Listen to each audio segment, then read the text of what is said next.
очень сильно помогал, это полное упование на Аллаха, когда ты в точности веришь, что все непременно получится. Ну а также, конечно же, пошаговый этап, пошаговый план действий, что и как делать. Ну а если и ты хочешь получить пошаговый план действий и в точности понимать, как правильно уповать, чтобы достигать своих целей, то подключайся к моему бесплатному уроку, который пройдет в прямом эфире. Оставляй слово «урок», и я отправлю тебе приглашение.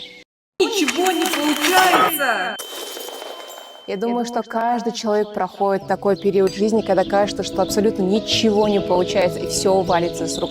В такие моменты мне очень сильно помогал это полное упование на Аллаха, когда ты в точности веришь, что все непременно получится. Ну а также, конечно же, пошаговый этап, пошаговый план действий, что и как делать. Ну а если и ты хочешь получить пошаговый план действий и в точности понимать, как правильно уповать, чтобы достигать своих целей, то подключайся к моему бесплатному уроку, который пройдет в прямом эфире. Оставляй слово «урок», и я отправлю тебе приглашение.